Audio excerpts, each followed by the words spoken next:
Of G decreases with altitude. G gravity को कहते हैं, एक्सेलरेशन ड्यू टू ग्रेविटी वो क्या कहलाता है, जी कहलाता है। एल्टीट्यूड का मतलब है हाइट। ग्रेविटी की वैल्यू जो है वो 9.8 ली जाती है on the surface of the earth. तो the acceleration due to gravity जो कि जी है is assume to be constant on the surface of the earth, that is 9.8 metre per second square. ये जो जी है ये अर्थ की ग्रेविटी है और इसकी वैल्यू अर्थ की सरफेस पे 9.8 metre per second square consider की जाती है। तो ये सरफेस पे रहते हुए कांस्टेंट कंसिडर करते हैं क्योंकि मास ऑफ अर्थ जो है ये डिपेंड करती है मास ऑफ अर्थ पे और रेडियस पे। तो मास जो है वो फिक्स है अर्थ का और अज्यूम किया है हमने कि अर्थ जो है स्फेरिकल है तो रेडियस भी उसका क्या होगा, फिक्स होगा। तो ग्रेविटी की वैल्यू सरफेस पे रहते हुए ऑन द सरफेस हम कंसिडर करते हैं 9.8 metre per second square acceleration due to gravity. अच्छा, उसके बाद consider a body of mass m on the surface of the earth. The gravitational force between mass and earth is given as। हमने Newton gravitational law के बारे में पढ़ा था। अगर कोई ऑब्जेक्ट सरफेस के ऊपर, ये कोई ऑब्जेक्ट है जिसका मास क्या है, m है, सरफेस के ऊपर पड़ा है तो अर्थ और इस ऑब्जेक्ट के दरमियान ग्रेविटेशनल फोर्स होगी। According to Newton's law every two object have gravitational force. तो वो ग्रेविटेशनल फोर्स इस फार्मूले से दी जाएगी, F is equal to G M mass of earth divided by radius of earth का स्क्वायर। तो यहाँ पे ये जो है हमारा ऑब्जेक्ट ये अर्थ है, इसका मास एम ही है और क्योंकि ये स्फेरिकल अज्यूम किया है हमने तो सेंटर से लेके यहाँ तक का उसका जो डिस्टेंस है वो रेडियस ऑफ अर्थ कहलाएगा और यहाँ पे हमने आर ही लिख दिया। तो उसके बाद जो ऑब्जेक्ट पे फोर्स लग रही है वो उसके वेट के बराबर होगी। जो भी ऑब्जेक्ट पे फोर्स लग रही है, अर्थ फोर्स लगा रहा है नीचे की तरफ, वो उसका वेट बताएगी। तो फोर्स जो है वो वेट है और वेट का फार्मूला mg होता है। यहाँ पे हमने mg पुट कर दिया, m से m कैंसिल हो गया, यहाँ पे क्या बचेगा, g is equal to G M A divided by R square.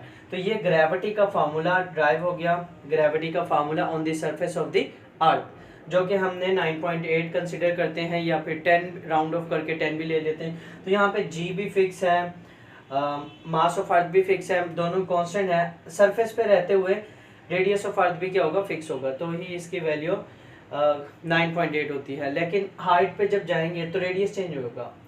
जी और एम ई तो है ही फिक्स, मतलब ग्रेविटी की ग्रेविटेशनल कांस्टेंट और मास ऑफ अर्थ कांस्टेंट है। यहाँ पे ये दो क्वांटिटी कांस्टेंट है और जो रेडियस ऑफ अर्थ है, रेडियस ऑफ अर्थ, अब हमें ग्रेविटी अर्थ की सरफेस पे नहीं मालूम करनी बल्कि हम एल्टीट्यूड पे जाएंगे, अर्थ से जो है हाइट पे जाके ग्रेविटी मालूम करेंगे। तो अगर हम इस ऑब्जेक्ट को यहाँ से उठा के इस पी पॉइंट पे लेके आ जाएं और फिर पी पॉइंट पे लाने के बाद जो है हमने अर्थ से इसको h डिस्टेंस पे ले गए, मतलब यहाँ से जब यहाँ लेके आ गए तो हमने अर्थ से इसको h डिस्टेंस ऊपर ले गए जहाँ पे ग्रेविटी की वैल्यू चेंज हो जाएगी या डिक्रीज हो जाएगी तो उसको हमने gh का नाम दे दिया। If the body move to h from the earth surface the acceleration due to gravity at that point is, जब h हाइट पे हम जाएंगे तो g में कोई चेंजिंग नहीं होगी, मास ऑफ अर्थ में कोई चेंजिंग नहीं होगी, लेकिन जो रेडियस ऑफ अर्थ था, रेडियस अर्थ में एक h का इजाफा हो जाएगा, प्लस h आ जाएगा क्योंकि हम h हाइट पे चले गए हैं। तो हमें तो सेंटर से डिस्टेंस लेना है ना, ग्रेविटेशनल फोर्स के मुताबिक ये डिस्टेंस r, पहले यहाँ से यहाँ तक r ही था, अब यहाँ से यहाँ तक डिस्टेंस लेंगे तो आर ई प्लस एच होगा।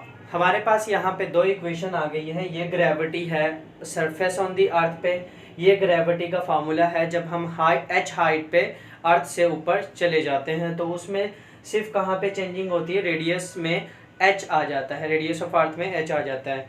तो ये क्यों आता है, मिसाल के तौर पर यहाँ पे मैंने कहा था ये आर ई है और फिर हम h हाइट पे चले गए h पे, तो ये टोटल डिस्टेंस कितना होगा, h, ये h हो गया और यहाँ से यहाँ तक क्या था, r ही था। तो ये डिस्टेंस कितना हो गया, मतलब अब यहाँ से यहाँ तक का ये डिस्टेंस कितना होगा। अगर मैं आपको समझाने के लिए यहाँ पे कह दूँ कि ये रेडियस ऑफ अर्थ जो है 20 सेंटीमीटर है मिसाल के तौर पर, और हाइट जो है 10 सेंटीमीटर है, तो ये टोटल डिस्टेंस कितना होगा? आप कहोगे 20 + 10, तो टोटल डिस्टेंस उसका कितना हो जाएगा? दोनों को प्लस कर देंगे। तो सेम इसी तरह यहाँ पे जो आर ई है और हाइट है, इन दोनों को प्लस करेंगे तो ये वो अर्थ और हाइट का डिस्टेंस बन जाएगा जो कि टोटल डिस्टेंस है। अच्छा, उसके बाद हमें यहाँ पे दूसरी इक्वेशन को डिवाइड करना है। इक्वेशन 1 के साथ हम यहाँ पे डिवाइड कर देते हैं।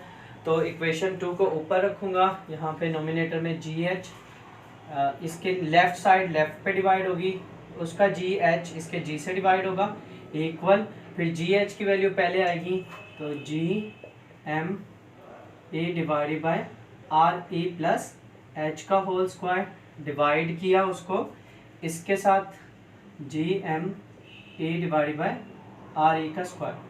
और जब यहाँ पे हम डिवाइड को ख़त्म करेंगे, डिवाइड के साइन को मल्टीप्लाई में कन्वर्ट करेंगे, तो ये रेसिप्रोकल आ जाएगा, इस वाले सेकंड वैल्यू का रेसिप्रोकल आ जाएगा। जी एच जी और G M A divided by R E plus H का होल स्क्वायर मल्टीप्लाई बाय, ये डिनोमिनेटर आर ई स्क्वायर ऊपर जाके नोमिनेटर बन जाएगा और ये नोमिनेटर नीचे आके डिनोमिनेटर बन जाएगा। अब इसके बाद जी एम ई से ये दोनों क्या हो गए?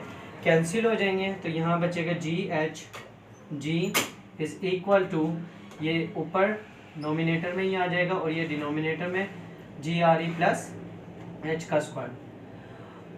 उसके बाद इस नंबर के साथ भी 1 होता है, मतलब इसके साथ भी 1 है और डिवाइड में है उसके साथ भी 1 ही होता है, इसके साथ भी 1 है और इसके साथ भी 1 है हमारे पास। आर ई के साथ भी 1 है और डिनोमिनेटर में हमेशा 1 होता है, डिनोमिनेटर हमेशा किस हर नंबर का क्या होता है? 1 होता है। तो ये जो आर स्क्वायर 1 से मल्टीप्लाई हो रहा है, हम इसको उठा के यहाँ पे लेके आ जाएंगे, तो वो आर ऊपर 1 बचेगा और जो आर ई स्क्वायर है वो इस 1 से मल्टीप्लाई हो जाएगा। फिर ये हमारे पास क्या बन जाएगा? जी एच डिवाइडेड बाय जी, और फिर उसके बाद यहाँ पे ऊपर 1 रहेगा और नीचे हो जाएगा आर ई प्लस एच का होल स्क्वायर और divided by R E square. इस पे फार्मूला अप्लाई करेंगे, आर ई प्लस एच पे मेंशन कर देता हूँ, a प्लस बी का whole square is equal to A square 2ab plus B square. तो फार्मूला अप्लाई करेंगे इस पे, तो ये बन जाएगा जी एच जी 1 वैसे ही और आर ई का square plus 2re into H plus H का स्क्वायर और डिवाइडेड बाय आर ई का स्क्वायर। तो ये हमारे पास ये बन जाएगा। मैंने इस पे फार्मूला अप्लाई कर दिया इस ब्रैकेट पे आर ई प्लस एच पे, तो ए की वैल्यू आर ई है, बी की वैल्यू की जगह क्या आ जाएगा? एच आ जाएगा। अब ये जो आर ई स्क्वायर है ये एलसीएम है इन तीनों नंबर का और इसको हम ब्रेक कर देंगे, एलसीएम को ब्रेक कर देंगे तो are E square her term के नीचे जाएगा। तो जी एच जी 1, ये जो आर ही है ये हो जाएगा R E square divided by R E square, फिर 2re H divided by R E का स्क्वायर, फिर plus H square are E का स्क्वायर। ये पूरा कैंसिल के बाद यहाँ आर ई स्क्वायर से आर ई स्क्वायर कट जाएगा और जी एच डिवाइडेड बाई जी 1 और नीचे बचेगा यहाँ पे 1, ये दोनों कैंसिल हो गए, ये एक आर ई से आर ई कैंसिल हो गया, ऊपर 2h और नीचे एक आर ई बचेगा, फिर plus H square divided by R E का स्क्वायर, ये वैसे ही रहेगा। तो हमारे पास इसमें से एक आर ई कैंसिल हो गया, नीचे एक आर ई बचा, ये दोनों आर ई स्क्वायर कैंसिल हो गए, यहाँ पे 1 बचा वो वैसे ही।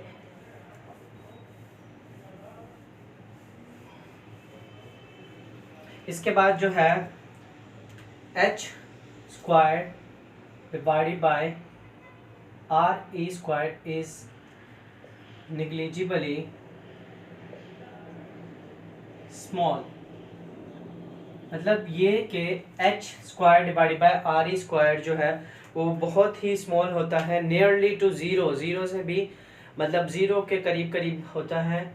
तो इसको हम निगलेक्ट कर देंगे, ख़त्म कर देंगे, it will be neglected, it will be neglected, इसको हम ख़त्म कर सकते हैं क्योंकि इसका जो है इसकी वैल्यू बहुत ही कम है, ज़ीरो के करीब है, तो हम इसको ख़त्म कर देते हैं। तो हम इसको लिखेंगे नहीं, तो G H divide by G 1 और यहाँ पे रहेगा सिर्फ 1 plus 2h divide by R E bracket.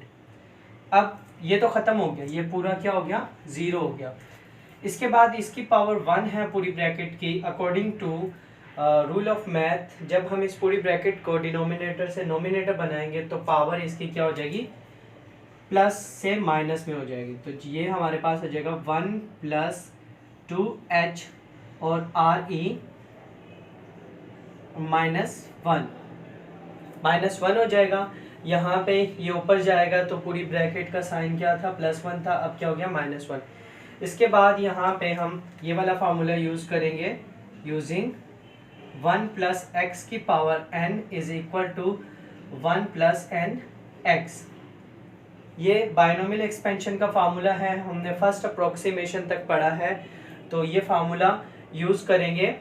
तो इस फार्मूले के मुताबिक n जो है वो -1 है और x जो है वो 2h डिवाइड बाई आर ई है। तो यहाँ पे हम इस फार्मूले को जब ओपन करेंगे तो ये हमारे पास हो जाएगा, तो जी एच वैसे ही divide by G 1 plus minus 2h divide by R E. तो ये जो है इस फार्मूले के तहत ये पावर जो है वो इधर आके मल्टीप्लाई हो जाएगी nx। ये जो n है वो x वाले अंदर वाली टर्म के साथ क्या हो जाएगा, मल्टीप्लाई। तो प्लस माइनस माइनस हो जाएगा, मतलब ये जो n है ये x है, इससे मल्टीप्लाई होगी तो ये फार्मूले के तहत ये बन जाएगा प्लस माइनस माइनस, तो G H ji 1 minus 2h divide by R E का आर ई। इसके बाद ये जो g डिवाइड हो रहा है ये यहाँ पे क्या हो जाएगा, मल्टीप्लाई। तो G H ji 1 minus 2h divide by R ई, ये g यहाँ से ख़त्म होके इधर आके मल्टीप्लाई हो जाएगा और ये हमारे पास इसका फाइनल एक्सप्रेशन आ गई, इक्वेशन बन गई, इसका फाइनल फार्मूला बन गया। तो यहाँ पे ये फार्मूला हमें नेगेटिव साइन है, यहाँ ये शो कर रहा है कि यहाँ ये शो कर रहा है कि जितनी हाइट पे जाएंगे, हाइट पे जितने भी एल्टीट्यूड पे जाएंगे अर्थ से ऊपर जाते जाते ग्रेविटी की वैल्यू कम होती जाएगी। 9.8 से हमेशा जितनी हाइट पे जाते रहेंगे ग्रेविटी की वैल्यू कम होती रहेगी, तो value of G decreases with altitude.